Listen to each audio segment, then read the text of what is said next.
Imagino que te has chocado de bruces contra los números cuánticos.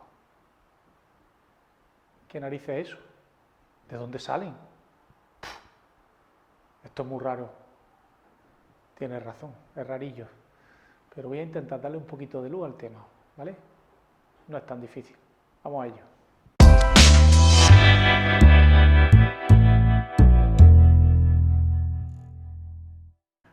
Para adentrarnos en los modelos mecanocuánticos y hacernos con esos dichosos números cuánticos, entender cómo surgieron y qué significan, conviene empezar viendo los modelos anteriores. Mirad, este sería el modelo atómico de Rutherford. Ya sabéis que Rutherford demostró que el átomo no era una bola maciza, sino que en su conjunto estaba prácticamente hueco. Que la mayor parte de la masa, por no decir toda, está concentrada en el núcleo y toda la carga positiva está en el núcleo, y que los electrones estaban girando alrededor de dicho núcleo en órbitas circulares. Esto es lo que se llamó en aquella época el modelo planetario del átomo. Bien, pues resulta que el propio Rutherford sabía que este modelo caería rápidamente, porque sobre la marcha ya se sabía con antelación que cualquier carga eléctrica que esté acelerando, y girar es acelerar, cualquier carga eléctrica en aceleración pierde energía. Quiere decir que, en definitiva, esos electrones no se podían mantener girando sin caer, según lo que se sabía en aquella época en física clásica. No obstante, el propio Rutherford advirtió que la solución él no la conocía, no sabía por qué, pero que desde luego los átomos sí que contenían un núcleo y los electrones negativos estaban girando alrededor de él. Bien, pues la respuesta o una posible solución a esa situación nos la dio Niels Bohr. Niels Bohr lo único que hizo fue aplicar algunos aspectos de la mecánica cuántica que estaban nacientes en aquella época al movimiento del electrón alrededor del átomo.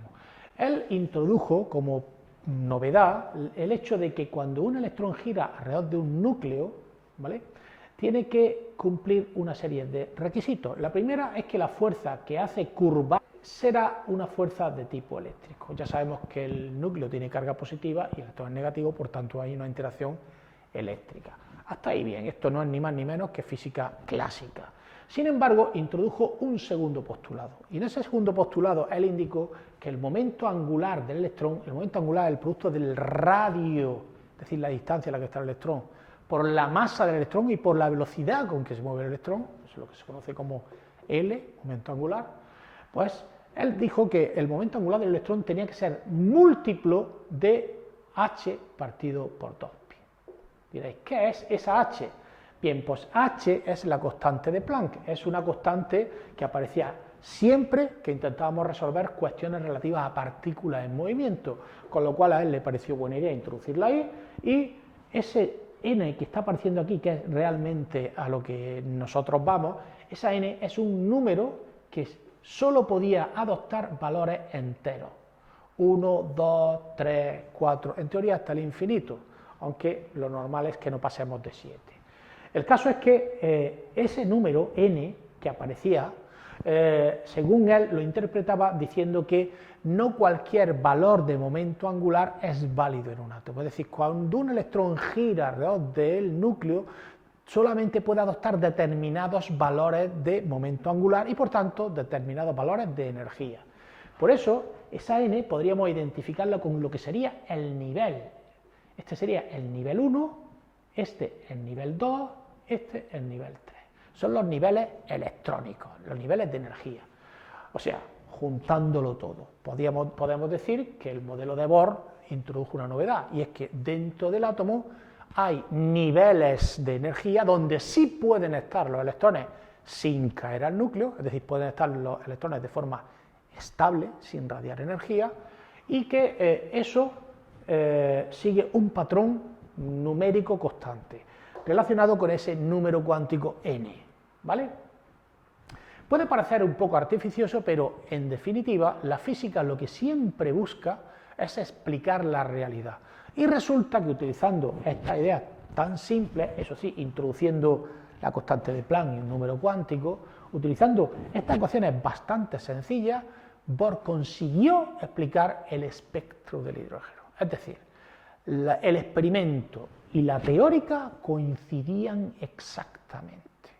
Ahora bien, coincidían exactamente y fielmente, pero solo para explicar el átomo más pequeñito y más simple que existe, que es el átomo de hidrógeno, es decir, un protón con un electrón dando vueltas. Se encontró con la dificultad de que cuando se intentaba explicar átomos con más de un electrón, con esto no era suficiente, porque en esos casos los espectros de esos átomos indican una serie de niveles energéticos que a él de ninguna forma le salían realizando cálculos.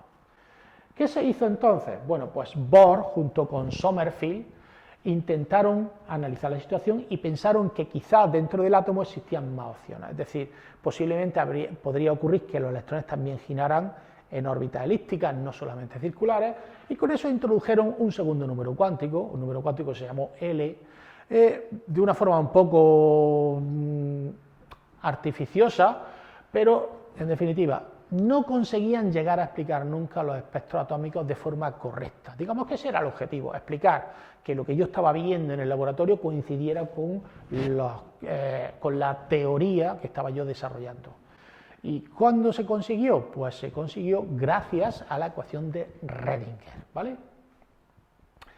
Bien, la ecuación de Redinger, que se escribe así, Redinger, tiene una forma bastante curiosa, ¿vale? Fijaos, aparecen unos símbolos un pelín raros.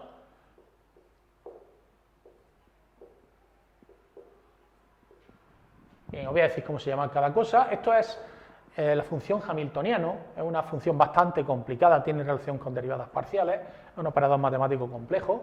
Esto sería la función de onda, es decir, sería justo lo que yo quiero calcular, como la ecuación que me dice cómo se mueve el electrón, ¿vale? Se llama psi, aparece dos veces. Aquí está la constante de Planck, h barrada. H barrada es, en realidad, h dividido entre 2pi. Eso es lo que se conoce también como h barrada. H partido por 2pi, es la constante de Planck que aparece siempre que intentamos explicar algún fenómeno en el mundo subatómico, en el mundo de las partículas, en el mundo de lo muy pequeño, lo que se llama en el mundo cuántico, ¿vale? Bien, pues ahí está la h barrada, y esto es una derivada temporal, una derivada parcial con respecto al tiempo, justo de la función de onda, de la función psi. El caso es que esto, ojo, mucho cuidado, no tenéis que saber resolver esto, ni siquiera saber ni entender qué significa cada cosa. El caso es que sí quiero que veáis que es una ecuación bastante compleja. Por ejemplo, el hamiltoniano, que ahí parece como una H, es un operador matemático bastante complejo que tiene relación con la energía cinética y la energía potencial que tiene el electrón. Es decir, esto en realidad es una cosa bastante grande. Y esta función que hay ahí en realidad es un chorizo bastante interesante.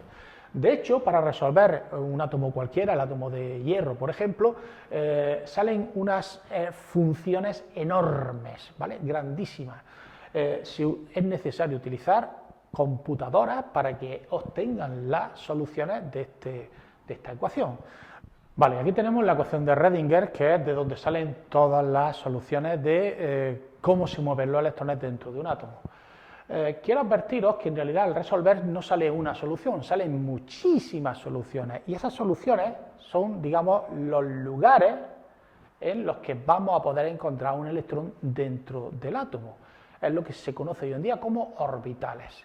Y ojo, esto es muy importante, un orbital no es una órbita, o sea, no es una trayectoria como teníamos antes en el modelo de Bohr, donde el electrón iba por un caminito dando un círculo o una elipse. No, no, no. Cuando hablamos de orbitales estamos hablando de regiones, lugares alrededor del núcleo donde sabemos que por ahí están moviéndose los electrones. Es decir, hay una alta probabilidad de que en esa región esté el electrón moviéndose, ¿vale? Bien, pues las soluciones a esa ecuación, de la ecuación de Redinger, son las que nos van a dar todos los orbitales del átomo, es decir, todos los lugares donde vamos a poder encontrar los electrones moviéndose alrededor del núcleo. Para obtenerla se tienen que cumplir una serie de requisitos que son lo que se llaman números cuánticos. El primer número cuántico, el primero que aparece, también se llama n, igual que en el modelo de Bohr, y es el que se llama número cuántico principal. Este número cuántico principal puede adoptar los valores 1, 2, 3, en teoría está infinito, aunque ningún átomo real tiene más de 7 niveles de energía. Este número cuántico principal nos indica el nivel electrónico, ¿vale?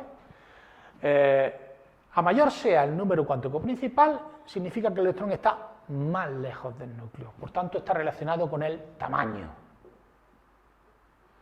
o la distancia entre el electrón y el núcleo. Número cuántico principal grande, distancia grande al núcleo. Número principal, número n pequeño, distancia pequeña. Bien. El segundo es el número cuántico L, o número cuántico secundario. Está el principal, n, y el secundario, n. El valor de este número cuántico depende del anterior. Eso significa que si estamos en el nivel 3, este valor de L solamente puede tener unos valores concretos, mientras que si estuviéramos en el nivel 4, L podría tener otros valores. ¿Cuáles son los valores que puede adoptar? Pues muy fácil. El valor de L puede ser 0, 1, 2, pero como mucho, 1 menos que el nivel. Es decir, si estuviéramos en el nivel, el número cuántico n fuera 4, L podría valer 0, 1, 2 y 3. No puede ser igual a n, tiene que ser inferior a n, y siempre un número entero. Bien, ¿qué nos informa este número cuántico L? El número cuántico secundario, en definitiva, lo que al final implica, o lo que indica, es la forma, la geometría del orbital. Si el número cuántico secundario es 0, el orbital tiene una forma, y si es 1 tiene otra, ¿vale? Son distintas geometrías. Luego entraremos un poquillo más de detalle, porque precisamente este número cuántico es de los más importantes. Bien, entonces ya tenemos que hay dos números cuánticos. Estos dos números cuánticos son muy importantes, todos lo son, pero estos números en particular, el número cuántico n y el L, son los que van a determinar la energía que va a tener el electrón. Cuanto mayores sean los valores de n y de L, más energía tiene el electrón. De hecho, existe lo que se llama regla n más L, que nos dice que sumando los valores de esos dos números cuánticos puedo saber si un electrón va a tener más o menos energía. Eso es otra cosa que también se desarrollará más adelante. Bien, el tercer número cuántico es lo que se llama número cuántico M, o número cuántico magnético. El número cuántico magnético tiene unos valores que dependen de L, es decir, siempre el número cuántico anterior determina los valores del siguiente. En este caso, el número cuántico magnético puede valer desde menos L, pasando por 0 hasta más L. Significa que si L vale 3, M podría valer menos 3, menos 2, menos 1, 0, 1, 2 y 3. ¿Vale? ¿Qué nos indica el número cuántico magnético? El número cuántico magnético nos va a indicar la orientación que tiene el orbital en el espacio.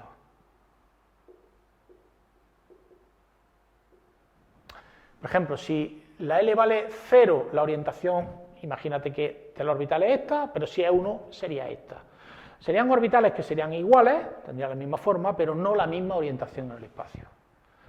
Bien, y el cuarto y último, este no sale al resolver la ecuación de Rödinger.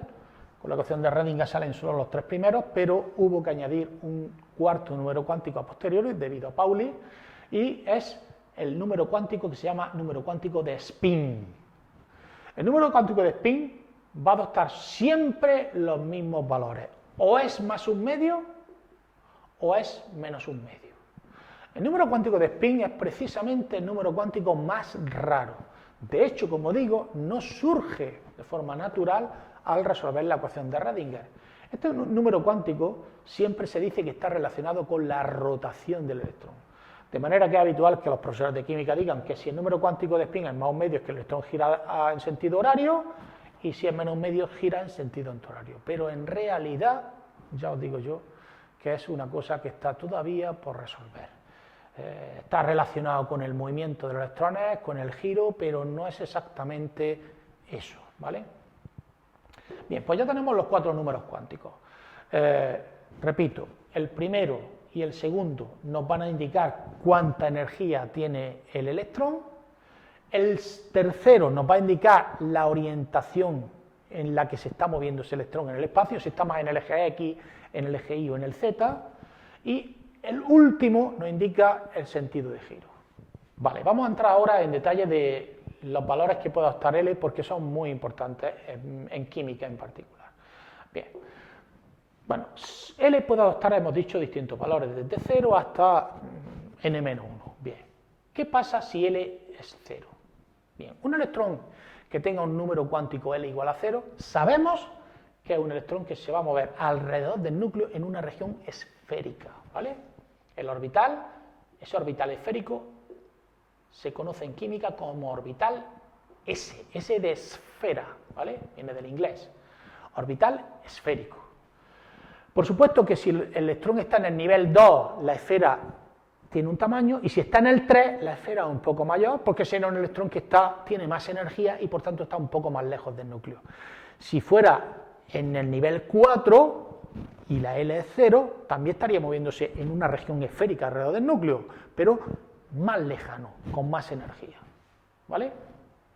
Existen orbitales esféricos en el nivel 1, en el nivel 2, en el nivel 3, en el nivel 4, la diferencia entre uno y otro es el tamaño, ¿vale? El tamaño lo pone la N, no la L. Bien, si la L fuera 1, cuando la L es 1, si el número cuántico es 1, L igual a 1, entonces eso es lo que se llama un orbital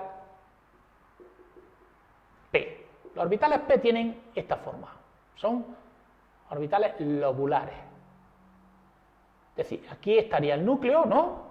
Bueno, pues el electrón está moviéndose alrededor de ese núcleo, pero no en una esfera, sino en una zona que es como dos lóbulos, ¿vale? Como un lazo. Si L vale 2, a eso es lo que se le llama un orbital D. Los orbitales D son tetralobulares, es decir, tienen como 4 lóbulos, ¿vale? Parece como una florecilla. Y si la L es 3, estaríamos hablando de orbitales F. Los orbitales F son hexalobulares, o sea, parecido a eso, pero tendrían 6 lóbulos.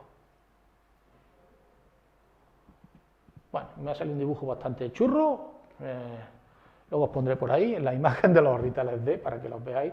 Por tanto, el número cuántico L es el que nos va a indicar la región, la forma que tiene la región donde se está moviendo ese electrón alrededor del núcleo. Sabemos que si la L es 0, el electrón va a estar alrededor del núcleo confinado en una zona esférica, pero si es L igual a 1, la forma en la que se mueve va a ser dentro de una especie de bilóbulo, ¿vale? Bien, vamos entonces ahora con ejercicios de aplicación. Vale, aquí os tengo el enunciado de un ejercicio que nos pide que indiquemos qué combinaciones de números cuánticos son posibles. Pero antes tengo que advertir que siempre que se colocan los números cuánticos de un electrón se hace utilizando el siguiente orden. Se abre un paréntesis, delante se pone el número cuántico n, el principal, después se pone el secundario L, luego se pone el número cuántico magnético m y por último se pone el spin, ¿vale? Están colocados siempre usando ese orden. Estos son, por tanto, los 4 números cuánticos que describirían un electrón en particular. Bien, vamos a ver si esta primera combinación es válida. Siempre tenemos que hacer lo mismo. Arrancamos desde el número cuántico principal, ya sabemos que sería un electrón que estaría en el nivel 3, ¿vale? Un electrón que está en el nivel 3. ¿Podría tener un número cuántico secundario L igual a 2?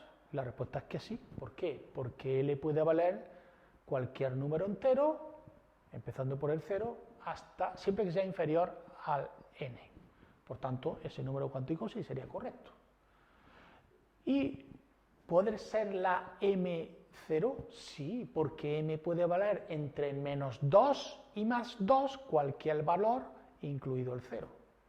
Y por último, el último número cuántico, que es el de spin, vale más un medio.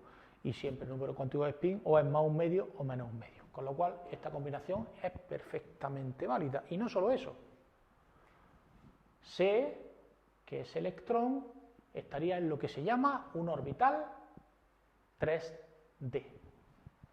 ¿Por qué 3D? 3 porque está en el tercer nivel, es decir, por distancia está en el nivel 3, y porque cuando el número cuántico secundario es 2, estamos hablando de orbitales d. Por tanto, sería un electrón que está colocado en un orbital de tipo tetralobular, ¿vale?